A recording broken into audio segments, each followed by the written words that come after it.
देखते हैं तो इसका 6 और 7 अध्याय में गिदोन के बारे में बताया गया है। और 6 अध्याय उसके पहले वचन में लिखा है कि जब इजरायलियों ने खुदावंद की नजर में गुनाह किया तो खुदावंद ने इजरायलियों को मिद्यानियों के हाथ में 7 साल के लिए कर दिया, और मिद्यानी लोगों ने इजरायलियों के ऊपर बहुत जुल्म ढाए और उनका खाना तक छीन के ले जाते थे। लिखा उनकी भेड़ बकरी गाय बैल सब ले जाते थे, और वो एक दल बन के आते थे। इतने लोग संख्या में होते थे कि जैसे कोई टिड्डी दल हो, और पूरा इनको घेर लेते थे और इनका सारा खाने के पदार्थ तक लूट के ले जाते थे। मिद्यानियों के कारण इजरायली बहुत परेशान थे, और इजरायलियों ने गुफाओं में रहना शुरू कर दिया, खड्डों में रहना शुरू कर दिया, गहरे गड्ढे बना के उसमें रहना शुरू कर दिया। और इजरायलियों ने खुदावंद के आगे दुहाई दी कि आए खुदावंद हमें मिद्यानियों के हाथ से छुड़ा। तो लिखा है कि खुदावंद का दूत गिदोन के पास आया। जिस समय खुदावंद का दूत गिदोन के पास आया, गिदोन दाखरस के कुंड में बैठा हुआ था और गेहूं छांट रहा था, गेहूं को झाड़ रहा था। खुदावंद के दूत ने गिदोन से कहा, ऐ शूरवीर सूरमा, उठ, खुदावंद तेरे साथ है। और गिदोन कहता है कि अगर खुदावंद हमारे साथ होता तो क्या मिद्यानी लोग हमें इतना परेशान करते, हम इतना दुखी होते? हमें तो लगता है कि हमें खुदावंद ने छोड़ दिया है। खुदावंद के दूत ने कहा, याद करो कि तुम्हारे पुरखाओं को, तुम्हारे बाप दादा को कैसे मिस्र की गुलामी से निकाला था। उसने कहा, हाँ जरूर निकाला था, मगर आज हमें लगता है कि खुदावंद ने हमें छोड़ दिया है।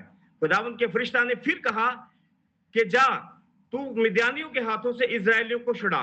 गिदोन कहता है, मैं कैसे जा सकता हूं?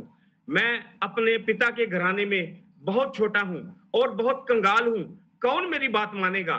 और फिर लिखा है कि तब खुदावंद ने उस पर निगाह की और उससे कहा कि मैं तुझे कहता हूं कि तू जा, तुम मिद्यानियों को ऐसे मारेगा जैसे एक इंसान को मारते हैं। और फिर लिखा है कि उसने कहा कि मैं कैसे जाऊं? खुदा का दूत उसे कहता है कि तू चिन्ह मांग तो मैं चिन्ह भी दूंगा तुझे। उसने चिन्ह मांगा, उसको जो चिन्ह मांगा वो चिन्ह उसके जीवन में पूरा हुआ। उसे विश्वास हो गया कि अब प्रभु मेरे साथ है, मैं मिद्यानियों के साथ लड़ने के लिए तैयार हूं। जब वो निकलता है तो 32,000 लड़ने वाले नौजवानों को अपने साथ इकट्ठा करता है कि आओ हम मिद्यानियों का सामना करें, जो हमें लूटते हैं, हमें परेशान करते हैं, हमारे भोजन पदार्थों को छीन के ले जाते हैं, हमारी भेड़ बकरी गाय बैल को छीन के ले जाते हैं, जो हमें बहुत दुख देते हैं। हम उन लोगों का सामना करेंगे। और गिदोन जो पहले अपने आप को बहुत कमजोर महसूस कर रहा है, बहुत छोटा महसूस कर रहा है, जब खुदावंद ने उसकी तरफ देखा तो उसने खुदावंद से बल पाया और उस बल के साथ वो लोगों को इकट्ठा करता है। और जब वो इकट्ठा करता है तो खुदावंद उससे बोलता है कि लोग बहुत ज्यादा हैं। 32,000 नौजवान थे जो लड़ने वाले सूरवीर थे। और खुदावंद ने कहा, ये लोग कहेंगे कि हम तो अपने बल से जीते हैं। तू इनसे बोल कि जिसका मन घबराता हो, जिसको डर लगता हो, जिसका दिल कच्चा होता हो, वो लौट जाए। तो लिखा है उस समय 22,000 लोग लौट गए। और मैं सोचता हूं कि ये बहुत बड़ा काम हुआ। क्या काम हुआ? गृह वापसी का काम हुआ। आज भी गृह वापसी होती है। जब थोड़ा सा कष्ट आता है, परेशानी आती है, 22,000 के हजारों लाखों लोगों का गृह वापसी हो जाता है। वो फिर छोड़ के अपने धर्म में चले जाते हैं, फिर अपने घरों को छोड़ देते हैं, फिर यीशु के उपकारों को भूल जाते हैं, फिर यीशु के दासों को भूल जाते हैं, यीशु की दया को भूल जाते हैं, यीशु ने उनके लिए जान दी, इन चीजों को भूल जाते हैं। यहां भी लोग भूल गए और गृह वापसी होगी। 10,000 लोग रह गए। फिर खुदा ने कहा, ऐ मेरे बंदे गिदोन, लोग अब भी बहुत ज्यादा हैं। ये फिर कहेंगे हम अपनी ताकत से जीते हैं। आगे चल, आगे पानी का कुंड है, सबको पानी पीने के लिए बोल। और जो घुटने टेके बड़े अदब से अपने हाथों से पानी पिएगा उसको मत लेना। मैं तुझे बताऊंगा किसको अपने साथ लेना है।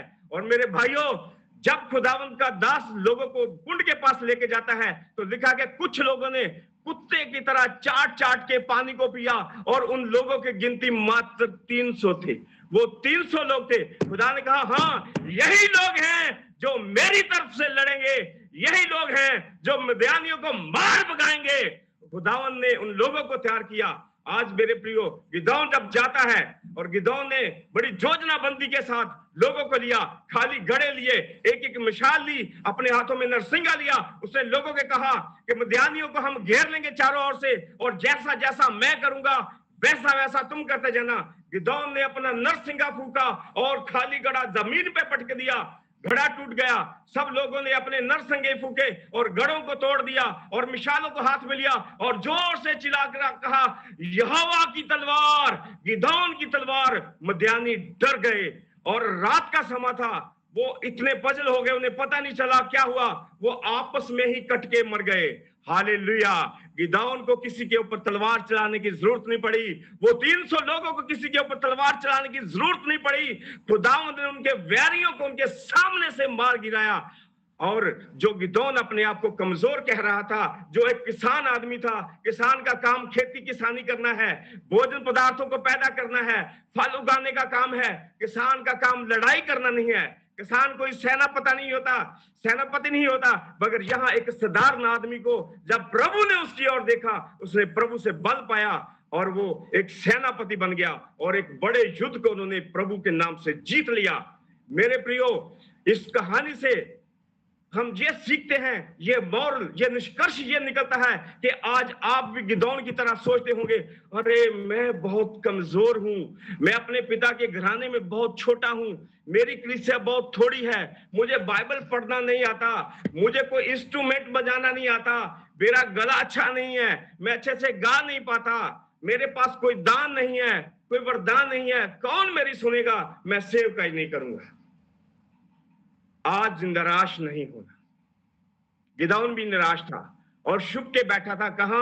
एक कुंड के अंदर बैठा था और शुभ के गेहूं साफ कर रहा था। आज हो सकता आप समाज से डर के अपने घर में छुपे हो, अपने गांव में छुपे हो, उठिए। प्रभु आपको क्या कहता है? शूरवीर कहता है। गिदोन तो डरा हुआ इंसान था, बेकार इंसान था, और ऐसे लोगों को प्रभु ने लिया जिन्हें पानी पीने का भी ढंग नहीं। हम मूसा के बारे में देखते हैं, मूसा को जब प्रभु के दर्शन हुए तो मूसा ने भी कहा, हे प्रभु, मैं तो अच्छे से बोल नहीं पाता, मेरी बात कोई समझ नहीं पाएगा, और मैं तो वहां कत्ल करके भागा हूं, राजा मुझे मार डालेगा।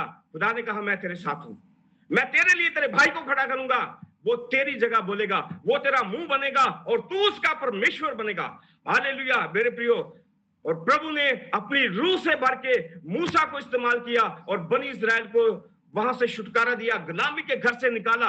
आज आप भी कमजोर हो सकते हैं, बीमार हो सकते हैं, हो सकता आप किराएदार आपकी राय पे रह सकते हो सकता आप बीमार हो सकता आप हार्ट के पेशेंट हो सकता आप शुगर के मरीज हो सकता आपका बीपी हाई होता हो सकता कोई आपकी सपोर्ट करने वाला ना हो सकता आप बहुत कम पढ़े लिखे हो, मगर फिर भी प्रभु आपसे प्यार करता है।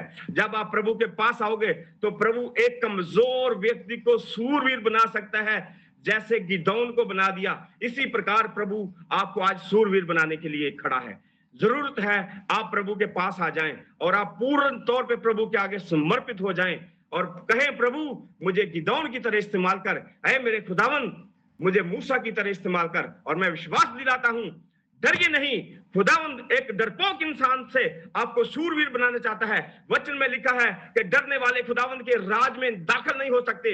यह भी लिखा है, खुदावंद ने कहा, मैंने तुझे डर का नहीं, दलेरी, समर्था, प्रेम और संयम का आत्मा दिया है। उस आत्मा को मांगिए खुदा से कि अय प्रभु मेरे अंदर का डर निकाल उसे और मुझे अपनी समर्था से भर, ताकि मैं तेरी सेवकाई को कर सकूं। इन वचनों के द्वारा खुदावंद आपको आशीष दे। खुदा का पाक कलाम पढ़े और सुने जाने पर खुदा की आशीष आए। आमीन। सबको जय मसीह।